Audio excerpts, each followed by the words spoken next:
Welcome to the NewSpace India podcast, a bi-weekly talk show that exclusively discusses space activities in India. There are hundreds of books that discusses international space programs such as the ones from NASA or even the ones from Russia, and the famed characters such as Wernher von Braun or Sergei Korolev. However, when it comes to the India space program, there is very little outside literature apart from the academic stuff that talks about the India space program exclusively and discusses the intricacies from a perspective of a general audience. My guest in this episode of the NewSpace India podcast is the Manchester-based Indian origin blogger and author Gurbir Singh, who runs AstroTalk UK, a non-profit platform through which he provides his perspective on various space activities around the world. Gurbir recently published a book on India's space program where he had a comprehensive look starting from the origins of the space program to the current trends. And most recently he has worked on an exclusive book on one of the earliest Indian rocket innovators, Stephen Smith, who was experimenting with rockets in the early 1930s and who stands as a forgotten Indian rocket pioneer. You can read Gurbir's writings on astrotalkuk.org or reach him on his Twitter handle @Gurbir Singh. We recorded this podcast on the day of the Chandrayaan-2 landing attempt by ISRO, and I am extremely thankful to the Takshashila Institution for lending me their studio to record this episode. Gurbir, welcome to this episode of the NewSpace India podcast. Thank you so much for taking time to visiting Bangalore and also getting on the show. Thank you very much. It's great to be here, despite the famous Bangalore traffic. I've been following your work for a while. You've turned into a space writer, who's written now, prominently on the Indian space program, interviewed a lot of people, created a lot of buzz around the international media and interest in the Indian space program.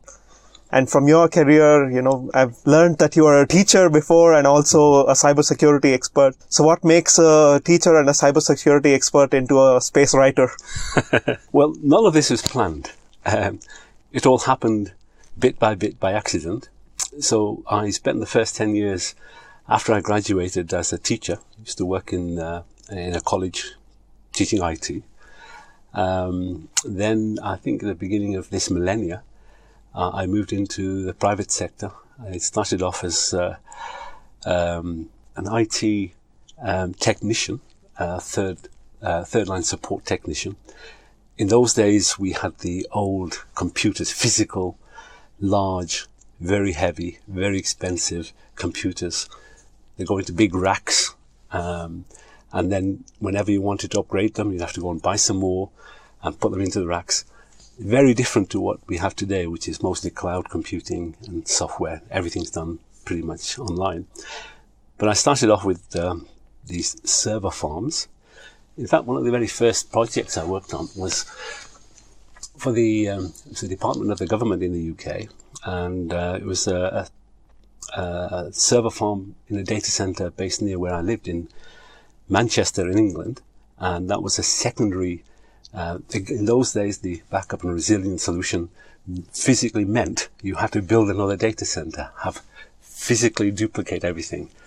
So I was taken on as one of the technicians who helped build that, and then, in fact, at that time, this particular solution had the largest number of terminal servers that any project had before. So it's quite an interesting project. But after that, I moved gradually into software side, developing solutions, and then moved into IT security. I think that my first job title was probably IT security coordinator, then manager. And then I actually specialized in cybersecurity. So I'm not a cybersecurity expert. My job title was a cybersecurity consultant. And actually, I went to work for a company called Thales. It's a company that most people in space know. And that was my introduction to Thales. I knew they did spacecraft. They built a lot of the Galileo satellite navigation constellation, Mars 2020, the Copernicus constellation. Many projects come out of Thales. So when I started working for Thales, I thought, great, I'll get into cybersecurity and then I'll move over to the space sector. It wasn't quite like that. didn't quite work out like that, because all of the space-related work is done really out of France and Italy. There's very little in the UK. In fact, the only space-related activity Thales had in the UK was in Belfast, just miles away, in the island of Ireland, in Northern Ireland, where they were developing some ion engines, which would have been interesting still, but nevertheless, my time with Thales was in cybersecurity, working for some of the MOD, Ministry of Defence programs, nuclear. Very interesting, fascinating, but a lot of travel, a lot of work away from home. So I've taken some time out. I'm focusing on my writing, and but I'm still doing some consulting in cybersecurity as well. This fascination of space and so on then was your time during Thales and looking at the work environment there? Yeah. Well, actually, my Yuri Gagarin book I wrote in 2011, beginning of 2011. And it's a peculiar reason. I've never really thought of myself as a writer. So in 2010, I discovered that Yuri Gagarin, the very first man in space, had gone into space in 12th of April 1961. And then 3 months later, he came to Manchester. And I was so astounded to hear that, because I was in Manchester. I never knew about that. I'd grown up most of my adult life in Manchester. So I thought, well, there must be a book that tells me about it. And I looked everywhere, and I couldn't find one. And then I realized that actually it's going to be the 50th anniversary soon. It would be a good time to have a book. So I started tentatively trying to do some research, and then it ended up in a project where I did do the research and met so many people who actually met him or saw him, and I got their testimonies, and I went to some of the places where Gagarin went. Sadly, now that book was published in 2011, quite a few of those people aren't around anymore. I spoke to a very well-known veteran BBC correspondent called Reg Turnell. He lived down south of England, and near him also lived this guy called Eric Brown, who was a fighter pilot who well known in aviation history in the UK. And Eric Winkle Brown is the only person who actually had a one-to-one conversation with Gagarin when Gagarin was in London. So I had a conversation with Eric Brown. So I put all of these things together and published the book. And a lot of the information that I gathered is actually on my blog. And so although I started off blogging in 2008, the idea was to do really what you and many of the people who join in on NewSpace have been doing, is to share information and learn about. Really, learn is the key thing for me. So when I was learning about Gagarin, I thought, well, I could combine all that, put it into a book. So you can go and buy the book or just listen to pretty much everything online for free. Yeah, it's quite fascinating, because it shows that if you are interested in something, you can pursue it and switch, kind of, develop a keen interest on it and take it further on.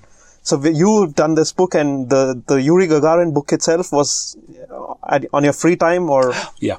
So both of my main books. So the 2011 book, published in 2011, Yuri Gagarin, was a book. I think the key thing about that was this personal connection. Gagarin had been invited to Manchester by the Union of Foundry Workers, and they had an office in Manchester. And their office, this was in 1960s, and it's one of these old brick offices where they actually had their name actually into the brickwork. And when I looked at some of the old archives, I thought, I wonder if that's still there. So I actually went to the building, and that building still has that name in the brickwork itself. And I used to walk past this building every day when I used to go to school, when I went to the Polytechnic, as it was called then. And that really is the motivation. It was a personal connection to a place where I knew very well, and space and space flight, which I had an interest in. And that really what motivated me to do the research, to write the book that didn't exist. Same story for the book that I published in 2017, the Indian Space Program. Because in India and Israel does some terrific stuff in space. When it comes to marketing what they do and publicizing what they do, is not very good. So getting hold of information, particularly when you're not in India, is very, very difficult.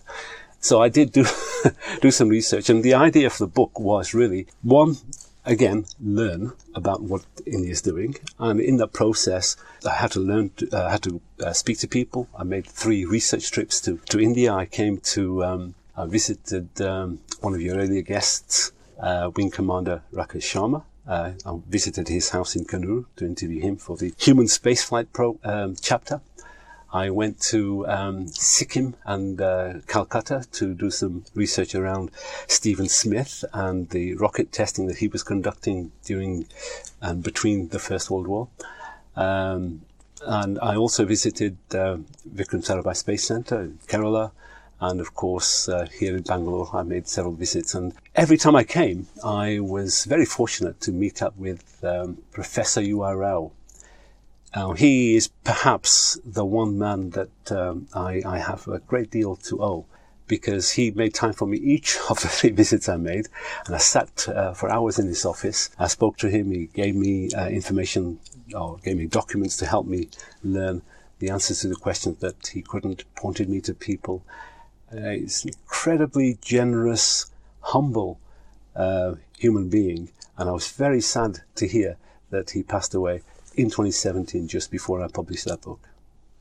Yeah, and you said you started off in 2008 with your blog. 2008 was around the same time that ISRO kicked off all the Chandrayaan and, the major buzz around the international news. Mm-hmm. So was it a coincidence, or? I think it was. I just been thinking about doing blogging, but technically, I think by then the open source tools were available. Because I do this in my free time, I don't have anybody on my blog. It's called astrotalkuk.org. I don't have any subscribers.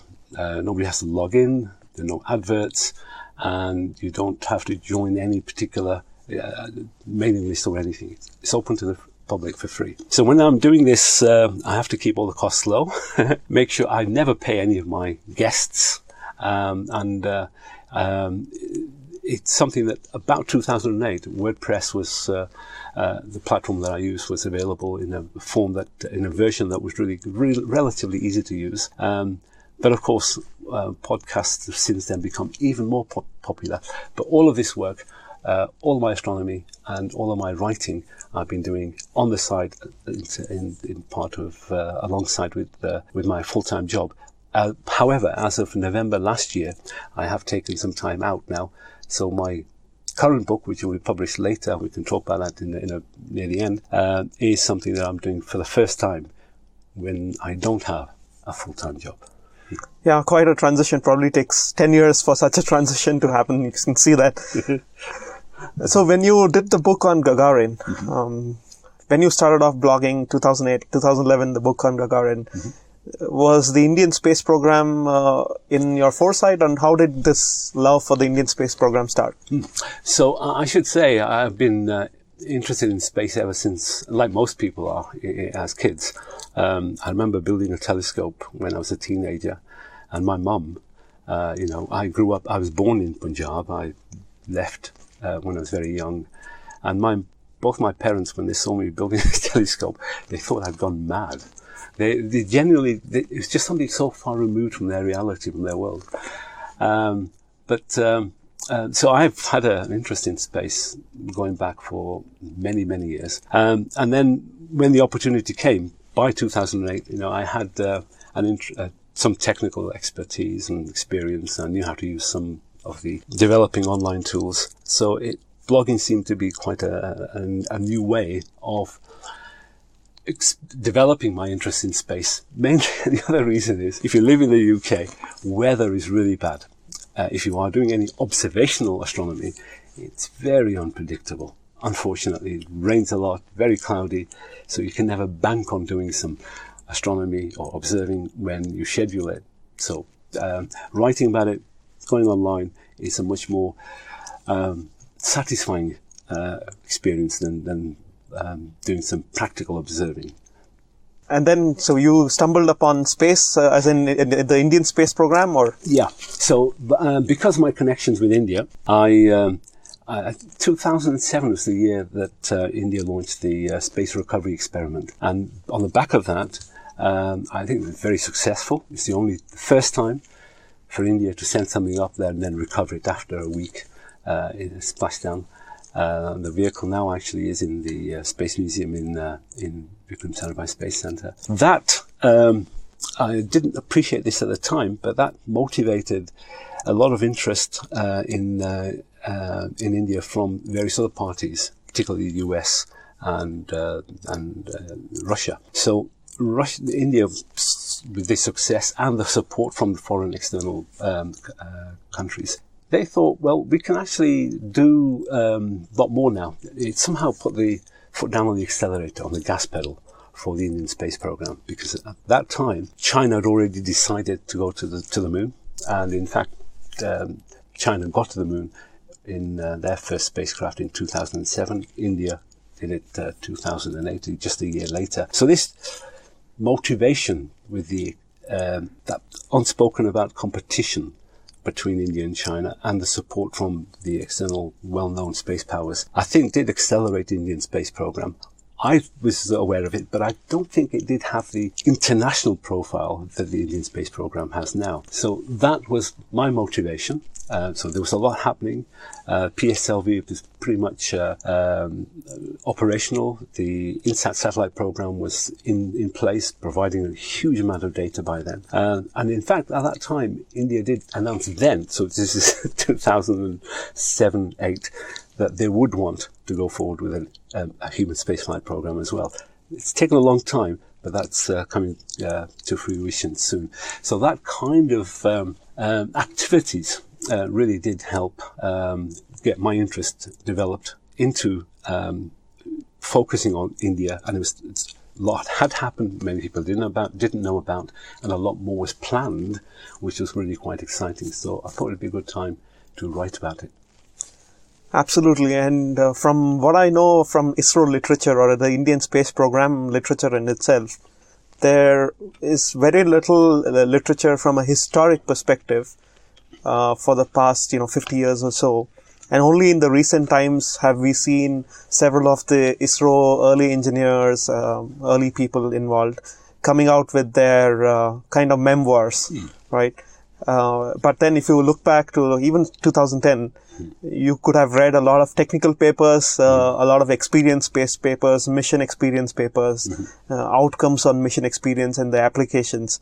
A lot of that kind of literature, but not really the kind which would be like, like a Rocket Boys of India or something like that, right? So it's not to that extent. And that was really quite interesting. When the first drafts of my book, I passed it along to some fellow authors who were writing about space, and I said, what do you think of this?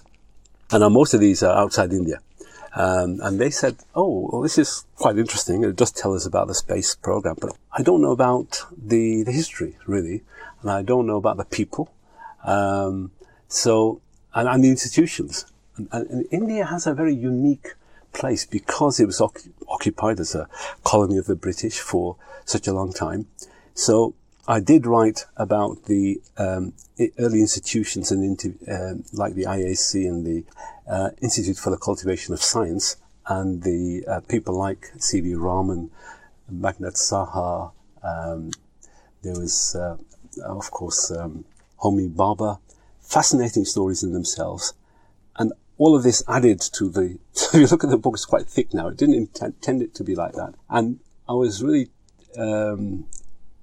It's charming to hear from your previous guest, Sushmita Mohanty, who said that she knew a lot of these people, Chitnis, Pramod Kale, and I spoke with Praful Bavsa.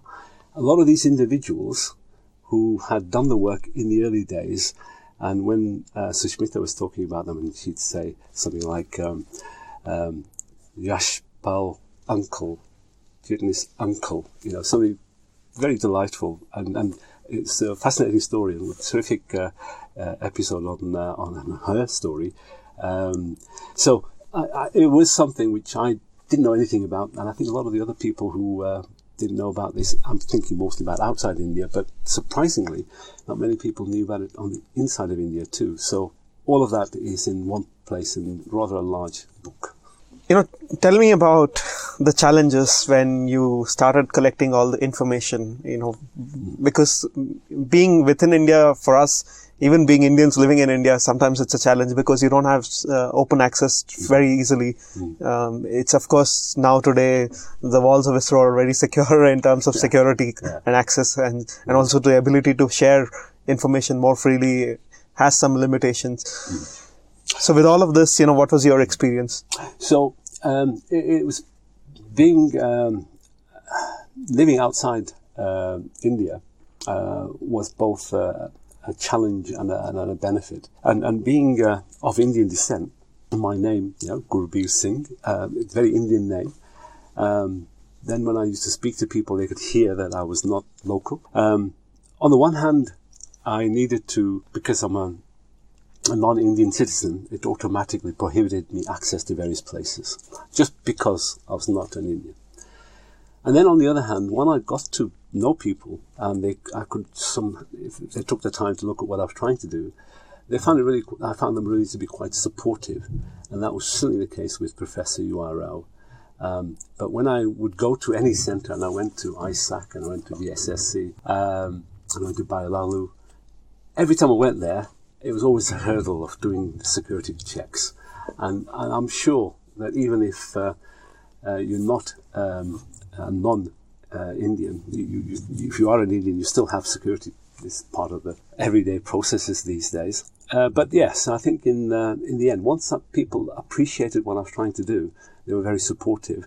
But in the end, the criticism I have for ISRO is that they don't really publicize well what they do.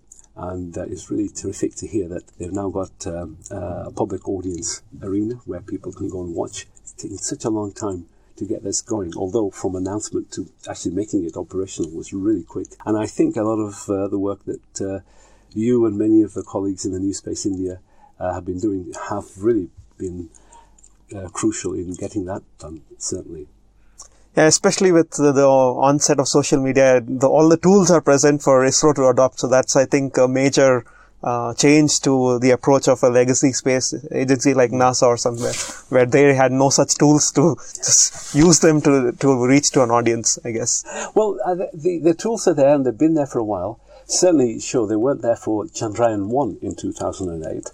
And that's why with the Mars Orbiter mission in 2014 and the Chandrayaan mission now, and I think what's going to be happening in a few days at the time of recording with Chandrayaan-2 and now in lunar orbit, the orbiter is separated.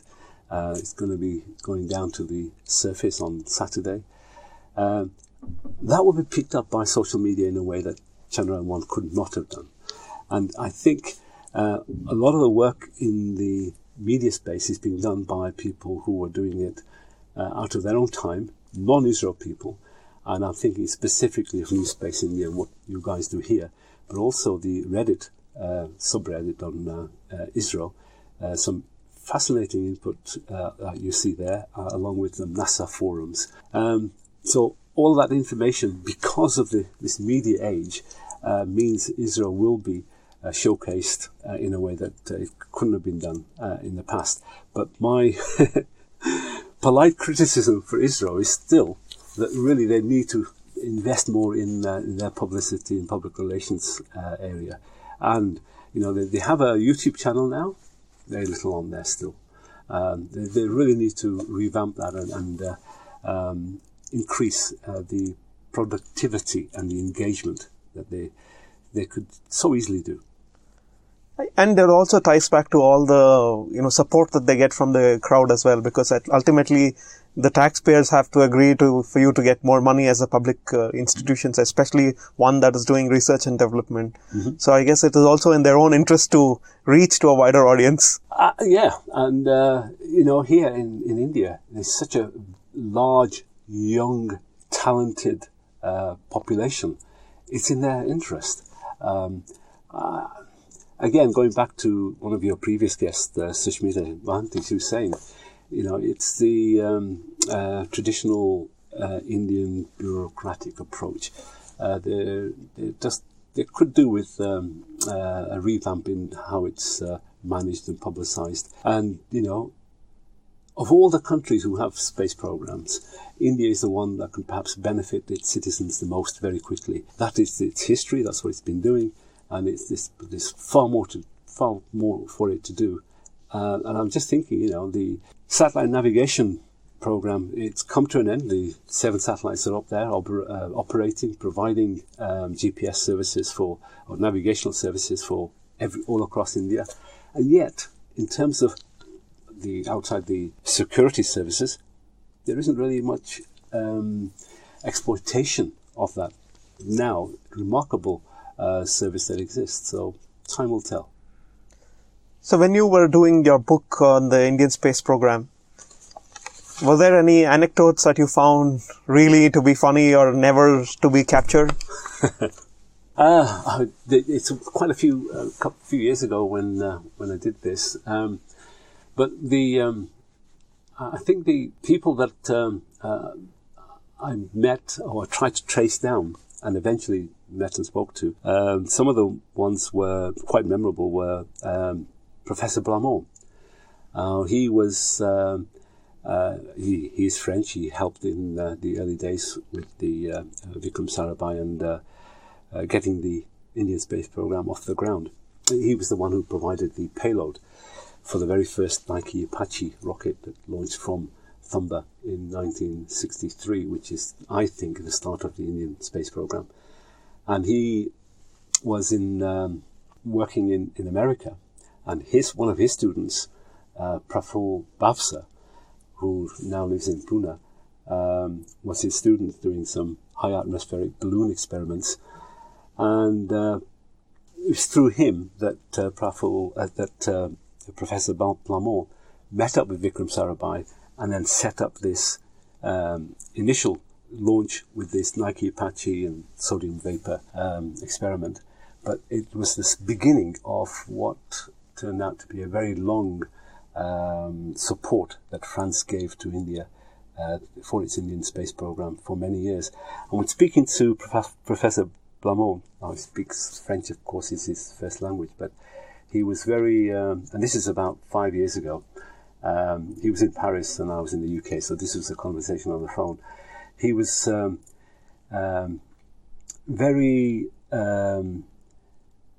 endearing and very highly respecting of Vikram Sarabhai because of what starting point Vikram Sarabhai had and where he took the Indian space program in his very short lifetime. And so he was very bold, and he said, oh yes, he was very cheeky. He would play off, Vikram Sarabhai would play off everybody against everybody else, just so that he could get for India what he thought India needed to get that very beginnings of the program.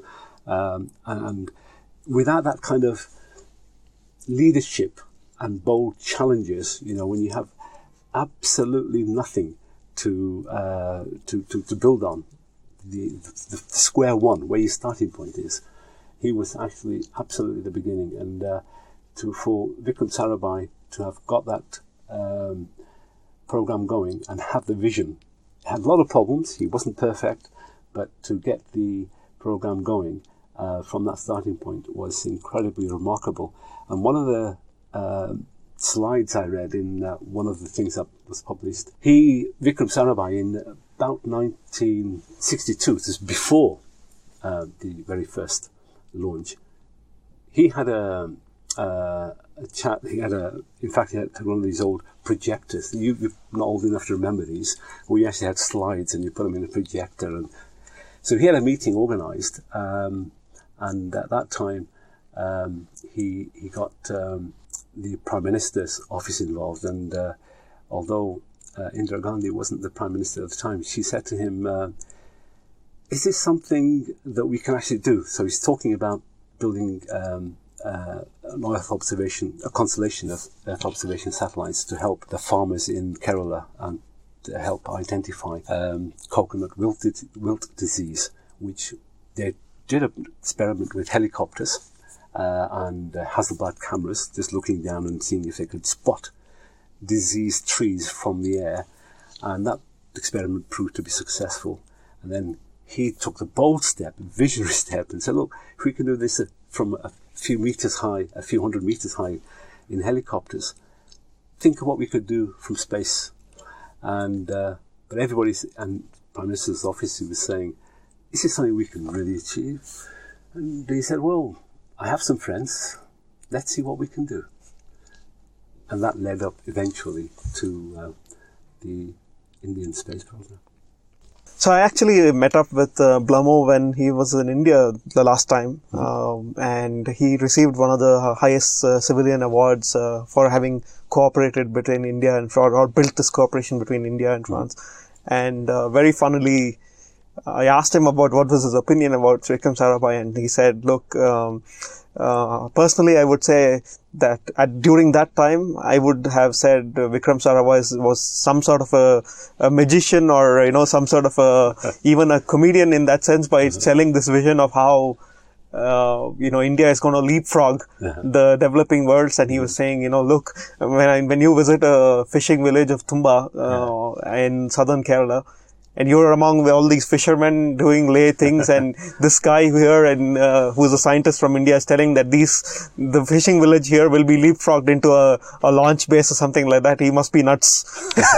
And he did say that, when you think about it in perspective of 60 years, he said, he was probably true, because given the revolution of telecommunications in India, access to so many things with digital internet and, so many other areas where India is really kind of leapfrogged in that sense. And he was giving examples of them, saying, in certain aspects, India has definitely leapfrogged in that sense. And this leapfrog term is something that Nehru used as well. Nehru was very much a man of science, and he knew, and then he decided that once his administration was set up, that science was going to be what drove the future of India. And I think he says somewhere that the science is the answer to the backwardness and poverty that we have in India. And if it's going to be a developed nation, it will have to be done through science. And he incorporated the temper of science, scientific temper, into the Indian constitution, despite the fact that every time you looked at him, he wore the traditional Hindu clothes. He wasn't really all that of a religious guy. He's very much a man of science, and he brought into his administration people like Homi Bhabha and Vikram Sarabhai, who he knew could deliver the science, the scientific future for India that he had envisaged. After you published your book, the first book on the Indian space program, how was the reception within India and outside of India? I think the quantity of reception there's not a great deal. So I don't get that many comments. Now, I should say I don't actually always solicit them, but the kind of reviews I've had on Amazon, all been very positive, incredibly positive, 5-star ratings. I've been very impressed. I did expect some comments when I've been doing some talks here and there. The only negative comment I think I've had was that in the book is called The Indian Space Program, and I use this in my head. Space is just one of the ways that India is making its journey from the developing world into the developed world. There's many others, but space is one of them. And the subtitle was India's Incredible Journey from the Third World Towards the First. And the only comment that I had was about that subtitle. A lot of people who quite supportive of India, they reckon that India is already in the first world. They weren't quite happy about suggesting that India was still a third world country, which was quite interesting.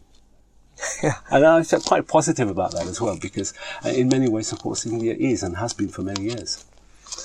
Okay, so now, you have your the book out, and you then catch on to the next thing, and you want to do, and then you're now researching on this book on Stephen Smith, who was India's one of the early Indian rocket pioneers. So I came across Stephen Smith, and despite his name, he is an Indian. He's an Anglo-Indian. He was born to I'm an English man, and I'm guessing an Anglo-Indian mother. And that's why if you see him, his skin color is a bit like mine, brown, black hair. But he sounds English.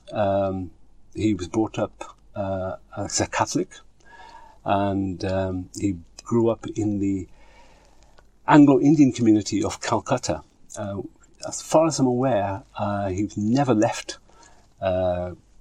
India, although his sister, who was a little older than him, left when she was quite young, and she went up back to England. Between 1934 and 1944, he spent quite some time testing what was then termed as rocket mail. So when I was doing the research for the Indian Space Program book, I'd ask people when I would go to the ISAC or Vikram Sarabhai Space Center, meet these directors, said, "Have you heard of Stephen Smith?" And they said, "No." And a lot of people still haven't. And because of his interest in rockets, initially, rockets really came with a view to going into space in the late 1920s. Some of the earliest rockets that were being built for space were built in Russia in the late 1920s. It sounds far-fetched today, but the rocket technology, Russia was way ahead. People like Robert Goddard in America was doing testing of liquid fuel engines. And in England and in Europe, there were many individuals. So these weren't organizations, not governments, but individuals and groups of individuals who decided that, this is still about 2 decades after the aeroplane. So it's quite revolutionary, but they were living through revolutionary times, that rocket transport would be the new way, be much faster than aeroplanes could transport something. And one of the, I suppose, real pioneer of rocket mail was a guy called Friedrich Schmiedel in Vienna, or just outside Vienna in Austria. And he demonstrated that you could use rockets to transport mail from one village to another. And in the Alps, near the Alpine region of Austria, it's quite difficult to get from one part of the country to another. So rockets seem to be quite a good and efficient way of transport. And there was another guy called Gerhard Zucker in Germany, who also demonstrated rockets transporting mail. So although mail was the product, what they were really trying to do was to demonstrate the transport capacity of rockets. And mail was just an easy thing, but also they did do some high altitude testing of getting measurements of information from the pressure, temperature variations in the higher stratosphere. So that's an area that was very little known about in the early 1930s. And another area where rockets were being used was in the early days of films.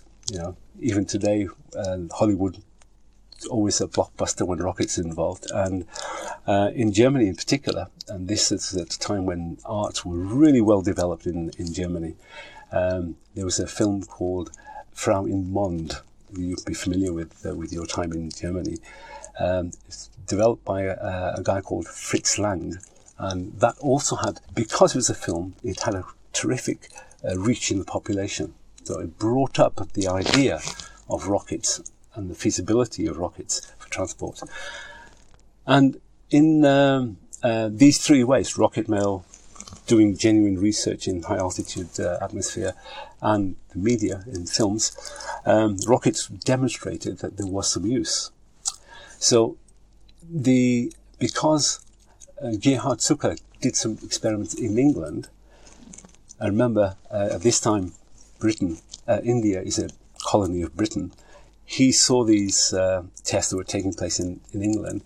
Stephen Smith decided to essentially duplicate them in India. And the benefit of using mail was that the philatelic societies around the world, stamp collectors, huge fans of collecting. And rocket mail became a terrific collector's thing, which meant that he could enclose some covers, shoot them up in a rocket, and then sell them for collectors. And that's how he funded himself. That developed into something more substantial. He did do rockets. He conducted experiments from ships to the shore to ship at night time. He went up to Sikkim twice, did some tests there in the undulating hills and mountain regions of Sikkim. He got involved with, he got very high-level people involved in his experiments. He got the King of Sikkim involved. As part of the stamps and covers he collected, he sent them to Buckingham Palace, the King George V at the time, who was a bit of a collector. He also eventually wrote to an MP in London trying to get some funding for his rocket experiments. He didn't get it. He had, in the end, he gave up trying to get some support. He approached the then military authorities in India. So this is approaching World War II, late 1930s, 39. And in the end, although he got some traction initially, they didn't really fund him. They essentially exploited him. He didn't make much headway, but he believed in the idea of using rockets to transport food and medicine, really as a much more useful purpose for rockets rather than mail, because he lived in Calcutta. We have monsoons and flooding, earthquakes and very bad weather from time to time, and things like this. Rockets can be a terrific aid in times of emergency. And in the end, he did try in about late 1944 to develop alternative forms of propulsion. So far, he just used black powder, gunpowder type solid fuel propulsion mechanisms. But in 1944, he used compressed gas, and he also used compressed air and gas. And you combined multi-stage rockets. So he would have rockets that would take off in compressed air, use compressed gas for horizontal propulsion, and then perhaps have a dry powder where they could get even further. And his reasoning was, he writes, that if rockets launch using compressed air or gas, then nobody can see where they're being launched from. So he's thinking in military terms even in those days. But despite this is perhaps his most technologically challenging innovations. Most of his rockets were not anything like the rockets we have today. But then again, we are talking about in the early 1930s. He had been offered... he made a very long and sustained and deep friendship with a fellow philatelist. He was based in Switzerland, called Dr. Robert Paganini. They both started off communicating by letter in 1925. At that time, they were interested only in airmail, collections of airmails, but eventually, through rocket mail and their friendship, they developed into something much more substantial relationship. And I really only got the idea of writing the book or making the book worthwhile when I discovered that Paganini had kept all the letters that Stephen Smith had sent him from 1925 till 1950 when Paganini died. And in those letters you can see in his own words what Stephen Smith's thoughts are, what he's trying to do. And he is a very Christian in his beliefs, and he's trying to do the right thing to relieve the poverty of the people that he sees around him. He helps children in his vicinity. He adopted a couple of girls that he called his daughters. He also in his letters talks about trying to facilitate what the military was trying to do for him or do with him. In the end, he decided through frustration that they weren't really making him, they were only just taking stuff from him, not giving him anything. And in the end, he makes this intriguing comment in a letter to Paganini that he's been offered a role for his experience and services by somebody. And he says, I can't tell you who they are, so I'm suspecting that this is now 1945, just after the war, that there are lots of British, perhaps Australian, New Zealanders, and certainly American soldiers. And after the war, they gradually dissipate and go back to their own countries. And I suspect that he's been offered some sort of a job with a military organisation which is outside India, because he's so frustrated that he can't make any headway inside India. And he writes to Nehru.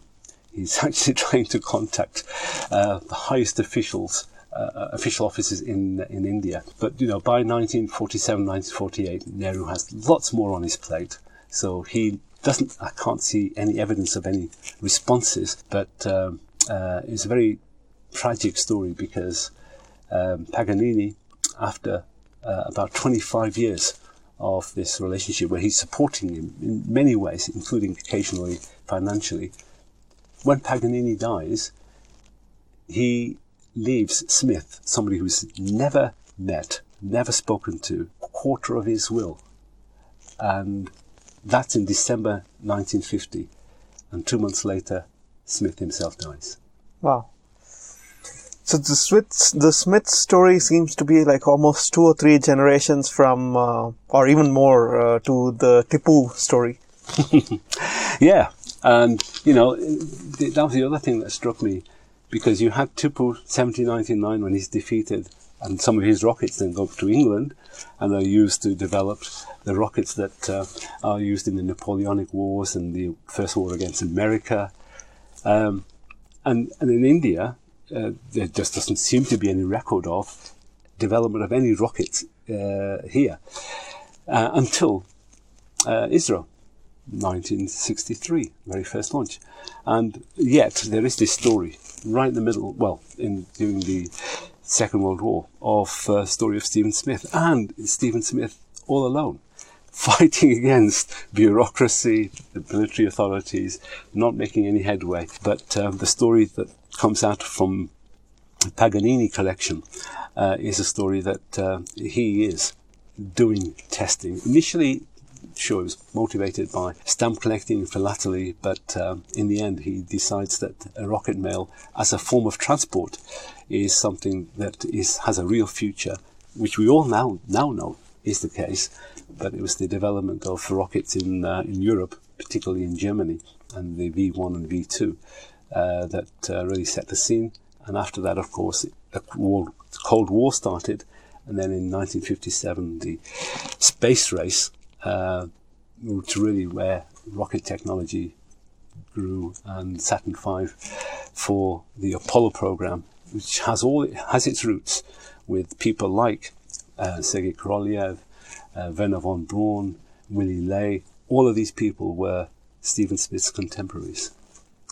So do you think that if Stephen Smith had made an attempt to migrate back into England, he would have had a lot of success? It's interesting. I'm not quite sure why he didn't. His sister had done. He was registered, or his birth had been registered in England. So, and of course, in those days, there was no independent India. He was a citizen of the empire, so he could have relatively easily gone to England. Not sure why he chose not to, but certainly, as we find today, if you develop products in the US or Europe, in a high, well-known organisation and institution, they automatically get a seal of approval, which perhaps is not worthy, but that's how it goes. So your point is quite a valid one. He could have got made much more headway in his own rocket testing had he gone to England. Why he didn't, don't know. Let's talk about your experience actually covering ISRO events, because I think that's also kind of fascinating to talk about as to how difficult it is sometimes to get hold of, people to give you necessary approvals and needed things to actually cover live events. So how has it been? I know that you've been attempting to cover the live coverage of Chandrayaan, or you even visit the center. So how has been your experience? What do you think needs to be changed in India in terms of policy to enable, writers, press to access, the Indian space program? Well, it's the same point as earlier, really. The investment in that side of things that perhaps is not core to ISRO needs to be taken more seriously. The public relations aspect, the marketing aspect, use of social media, there has to be more people thrown at that, more investment done in that, and take that as much more serious issue. I remember, I think it was Michael Collins from Apollo 11. He was saying the idea of filming Apollo 11 was just an afterthought. It got in the way of them doing their mission. And I see some parallels here. Israel is so focused on doing what they want to do, they don't realize that there are other people watching, other people who would learn from this if the information is captured and conveyed to the public in a way that should be done. They have all the tools now. I'm very quite impressed with the Twitter handle, Facebook page. They have a YouTube channel now. They need to take a high-level decision and recognize that this aspect is really serious, and engage not only with the ordinary people of India, and I think this step of having a visitor site at Sriharikota is so important, but it should just be the first step. They need to have much more of a web presence. Their quality and quantity of press releases are not regular and consistent. I'm not quite sure how often they change their personnel, but I think that department for public relations needs a revamp, and it can only come two major decisions have to be taken. One, at a very high level, recognition that that's the case, and really, as with so many other things, they need to throw more money at it. Yeah, absolutely. I couldn't disagree on that. Based on your with all your works now, the 2 books coming out. Where do you see are gaps that are still there with no information to the public or of interest within the space program? Do you see any things there? Well, I think I hope the further engagement with the private sector. One of the things that's changed over the last 10, 20 years is the commercial space sector has now, in many ways, has taken the lead. So I'd like to see, I suppose it's the antrics element of ISRO, but that everything's very close to the government, and I think it needs further opening up in the way of deregulation that India has gone through before, particularly to do with space. The amount ISRO spends is a tiny percentage of its GDP. That needs to increase. ISRO needs to engage not only with the private sector in India, but abroad, and also reduce the kind of bureaucracy that exists in everything it does. I think it's going to be essential if India is going to be competing in the commercial open market internationally, that it has to be engaging more of the private sector and the entrepreneurial spirit that exists. It's so widely in India. It's there everywhere. It's the organizational and mind, the way it thinks, that it has to change. The future of not only the Indian space program, but most space programs is a commercial one. And unfortunately, India is very slow in the uptake, There are many signs that is doing that. I think the last two IRNSS satellites were commercially built. I'm not sure to what extent they were commercially built, but that's the message that I see. PSLV is supposed to be now externalized, and the SSLV will hopefully. I think that actually seeing the SSLV, the need for it, shows that Israel is seeing the future for the small satellite industry, for example. So it is branching out. The human spaceflight program that Israel is embarked on, naturally, I think every country should have a human spaceflight program. There should be a lot more investment. But I think in this instance, for India, perhaps because of the personnel and the resources and the money that the human spaceflight program is going to need, it'll perhaps have a negative impact on other aspects of Israel.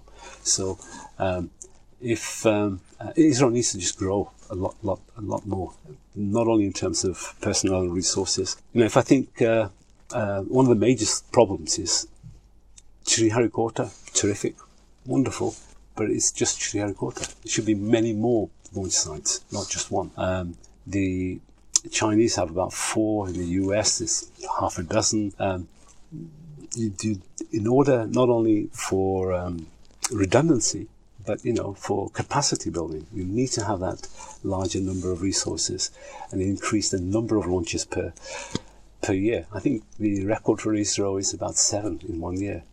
It's incredible, and I think last year China leapfrogged everybody with 39 launches in 1 year, and that's China, which was not traditionally space, doesn't have a terrific history like the US and Russia has. And if in many ways, because China's doing that, I'm hoping that the political motivations will make India do that too.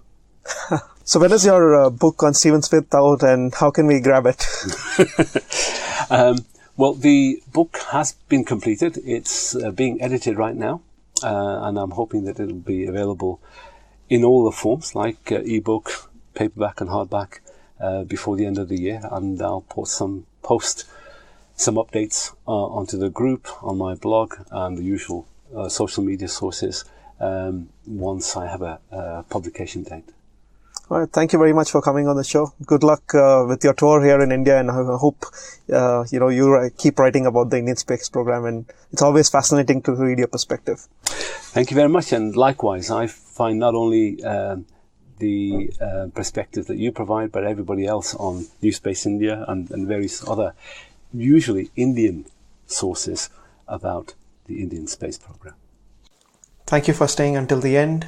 If you have any suggestions or comments, please write to curator@newspaceindia.com. Please share this podcast episode or the show with any of your family or friends so that there's a wider reach to any space enthusiasts. Until the next episode, it's a goodbye from me.